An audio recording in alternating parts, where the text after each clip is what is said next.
পুরো বিশ্ব দেখছে যুদ্ধের নতুন রূপ, যেখানে আধিপত্য করছে drone. Ukraine, Russia, Hamas, Israel প্রতিটি যুদ্ধক্ষেত্রে নতুন মাত্রা যোগ করেছে এই প্রযুক্তি। ইরানের সস্তা কিন্তু শক্তিশালী শাহেদ 136 ড্রোন বিশ্বকে অবাক করে দিয়েছে। কয়েক হাজার ডলারের এই ড্রোনগুলো যুদ্ধক্ষেত্রে আমূল পরিবর্তন আনছে।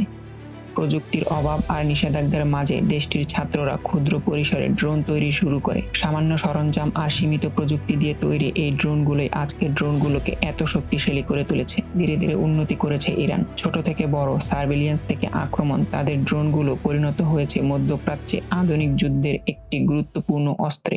কয়েক হাজার ডলারের ড্রোন দিয়ে এখন আমেরিকা ও ইসরায়েলের মতো দেশের কোটি কোটি ডলারের প্রতিরক্ষা ব্যবস্থাকে চ্যালেঞ্জ জানাচ্ছে Iran.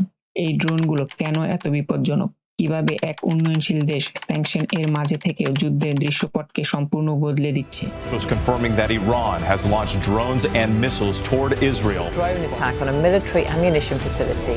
Incoming ballistic missiles fired by Iran. One person is dead and several others injured in a drone attack on the Israeli city of Tel Aviv.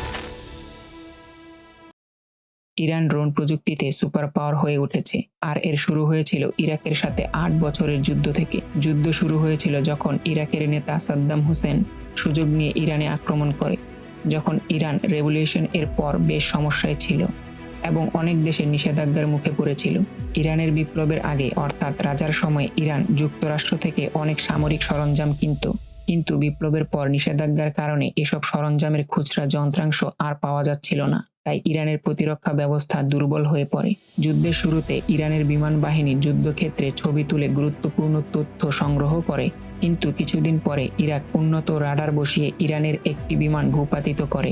এতে বোঝা গেল মানুষের চালানো বিমান দিয়ে ছবি তোলা খুবই ঝুঁকিপূর্ণ। তখন থেকে ইরান ড্রোন তৈরিতে মনোযোগ দেয়। ইস্পাহান বিশ্ববিদ্যালয়ের শিক্ষার্থীরা ছোট ড্রোন তৈরি শুরু করলো। এগুলো খুবই সাধারণ এবং হাত দিয়ে বানানো হতো। ড্রোনগুলোতে কাঠের প্রোপেলার, মেডিকেল আইভি ব্যাগে রাখা জ্বালানি আর ছোট লঞ্চার ব্যবহার করা হতো। সেগুলোতে ক্যামেরা লাগানো থাকতো, যা ইরাকের বিভিন্ন এলাকা থেকে ছবি তুলে আনতো। এই ড্রোনের তোলা ছবি ইরানকে যুদ্ধক্ষেত্রে অনেক সাহায্য করত। ড্রোনগুলো প্রায় 14,000 বর্গ কিলোমিটার এলাকা কভার করে এবং 5,000টিরও বেশি ছবি তুলেছিল। ড্রোনের এই সফলতাকে নিয়ে দ্য ইমিগ্রেন্ট নামে একটি ছবি তৈরি করা হয়।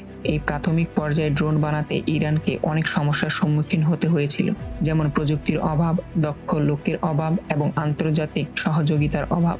ইরানে নিজের প্রযুক্তি বা কারখানা না থাকা সত্ত্বেও তারা তাদের সীমাবদ্ধতার মধ্য থেকেই নতুন কিছু করার সিদ্ধান্ত নেয়। ড্রোন প্রযুক্তিতে তাদের প্রথম পদক্ষেপ শুরু হয় কুদস গ্রুপ এর মাধ্যমে, যা ইরানের প্রথম ড্রোন তৈরির চেষ্টা। এই ড্রোনটির দুটি মডেল আছে, তালাশ 1 এবং তালাশ 2। তালাশ 1 ট্রেনিং এর জন্য ব্যবহৃত হয় আর তালাশ 2 ব্যবহৃত হয় আকাশ প্রতিরক্ষা প্রশিক্ষণে লক্ষ্যবস্তু হিসেবে। এই প্রাথমিক ড্রোনগুলো ছিল খুবই সাধারণ, অল্প দূরত্বেই যেতে পারত, সাধারণত 7 কিলোমিটার পর্যন্ত। এই ড্রোনগুলোতে অনেক সমস্যাও ছিল, বিশেষ করে বাতাস থাকলে ফেরা কঠিন হতো, অনেক সময় সঠিক জায়গায় নামতে পারত না। পরবর্তীতে ইরানের মিসাইল প্রোগ্রাম আরও উন্নত হলে সঠিকভাবে পর্যবেক্ষণ এবং নজরদারির প্রয়োজনীয়তা বাড়তে থাকে। মিসাইলের পরীক্ষা ও উন্নতিতে সঠিকভাবে ছবি তোলা দরকার ছিল, যাতে প্রয়োজন মতো পরিবর্তন আনা যায়। কিন্তু স্যাটেলাইট ছবি সহজে পাওয়া না যাওয়ায় ইরান তাদের ড্রোন প্রযুক্তি উন্নত করতে মনোযোগ দেয়। কুদস গ্রুপের সীমিত সফলতার পর ইরান শাহেদ এভিয়েশন ইন্ডাস্ট্রিজের মতো প্রতিষ্ঠানের দিকে মনোযোগ দেয়, যারা প্রথমে হেলিকপ্টার গবেষণায় কাজ করত। তবে শুরুতে অনেকেই মনে করত হেলিকপ্টার বেশি গুরুত্বপূর্ণ এবং সেগুলোকেই বেশি মনোযোগ দেওয়া উচিত। তবুও 1999 সালে শহীদ এভিয়েশন তাদের ড্রোন প্রোগ্রাম চালু করে।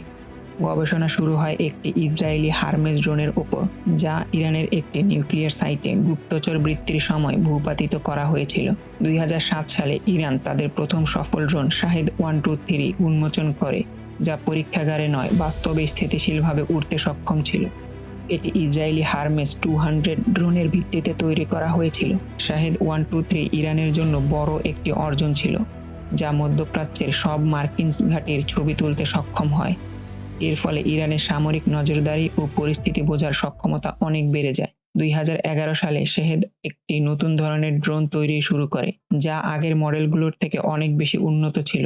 যার নাম দেওয়া হয় শাহিদ 129। শাহিদ 129 শুধু নজরদারির জন্য নয়, যুদ্ধের জন্য ব্যবহার করা যেতে পারত। তবে এই নতুন ড্রোন তৈরির সময় এমন একটি ঘটনা ঘটে যা ইরানের ড্রোন প্রোগ্রামকে পুরোপুরি বদলে দেয়। ইরান জানায় যে তারা আমেরিকার একটি অত্যাধুনিক গুপ্তচর ড্রোন আটক করেছে। যুক্তরাষ্ট্রের কর্মকর্তারা বলেন এই ড্রোন সম্ভবত পশ্চিম আফগানিস্তানে ভেঙে পড়েছিল।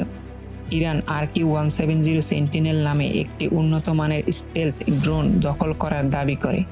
এই ড্রোনটি ইরানের আকাশ সীমায় একটি মিশন চালানোর সময় ইরানি বাহিনী এটি নামিয়ে আনে। ইরান দাবি করে তারা ইলেকট্রনিক যুদ্ধ কৌশল ব্যবহার করে ড্রোনটির যোগাযোগ ব্যবস্থা বিঘ্নিত ও নিয়ন্ত্রণ করে এবং ড্রোনটিকে এমনভাবে প্রভাবিত করে যে এটি আফগানিস্তানের নিজ ঘাঁটিতে অবতরণ করেছে ভেবে ইরানে নিরাপদে অবতরণ করে। প্রথমে যুক্তরাষ্ট্রের কর্মকর্তারা এই দাবি প্রত্যাখ্যান করেন এবং বলেন ড্রোনটি সম্ভবত ভেঙে পড়েছে, কিন্তু ইরান তাদের টেলিভিশনে ড্রোনটির ফুটেজ দেখায় যেখানে এটি ভালো অবস্থায় দেখা যায়। এই ড্রোনের গোপন তথ্য পুনরুদ্ধারে যুক্তরাষ্ট্র ইরানে অভিযান চালানোর কথা ভাবছিল, তবে ইরানি বাহিনী আগে পৌঁছে ড্রোনটি দখল করে। এমনকি প্রেসিডেন্ট ওবামা ড্রোনটি ফেরত চেয়ে অনুরোধ করেন, যা প্রত্যাখ্যান করা হয়। The aircraft captured by the Iranians earlier this month is, in fact, one of America's most sophisticated spy planes. Iran জানায় তারা ড্রোনটির প্রযুক্তি অনুসরণ করে এটি পুনরায় তৈরি করতে সক্ষম হয়েছে, যদিও যুক্তরাষ্ট্রের বিশেষজ্ঞরা এতে সন্দেহ প্রকাশ করেন। RQ-170 সেন্টিনেল ড্রোন দখলের মাধ্যমে ইরান উন্নত ড্রোন প্রযুক্তির গুরুত্বপূর্ণ তথ্য পায়, যা তাদের ড্রোন প্রোগ্রামের উন্নয়নে ব্যাপক সহায়তা করে। এই প্রযুক্তি ব্যবহার করে ইরান পিস্টন এবং জেট ইঞ্জিন সহ শাহিদ 161 এবং শাহিদ 191 তৈরি করে। ইরানের ড্রোন প্রোগ্রাম মূলত এই ধরনের বিপরীত প্রকৌশল বা অন্যের প্রযুক্তি অনুসরণ করে তৈরি হয়েছে। প্রথমে ইসরায়েলের হারমেস ড্রোন এবং পরবর্তীতে RQ-170 সেন্টিনেল সহ যুক্তরাষ্ট্রের কিছু ড্রোনের প্রযুক্তি তারা ব্যবহার করে। 2022 সালে ইরান শাহিদ 149 গাজা ড্রোন উন্মোচন করে, যা যুক্তরাষ্ট্রের MQ-9 রিপার ড্রোনের আদলে তৈরি। ইরানের ড্রোন প্রোগ্রাম কেবল তাদের নিজের প্রতিরক্ষাকেই শক্তিশালী করেনি, বরং অঞ্চলটিতেও প্রভাব ফেলেছে। ইরান তাদের মিত্র এবং মধ্যপ্রাচ্যের নিষেধাজ্ঞায় থাকা দেশগুলোকে এই ড্রোন প্রযুক্তি শেয়ার করছে। এর ফলে ক্ষমতার ভারসাম্য পরিবর্তিত হয়েছে। যুক্তরাষ্ট্র ও ইসরায়েলের প্রভাবকে চ্যালেঞ্জ করেছে এবং ইরান ও তাদের মিত্রদের আধুনিক যুদ্ধে গুরুত্বপূর্ণ শক্তি হিসেবে প্রতিষ্ঠিত করেছে।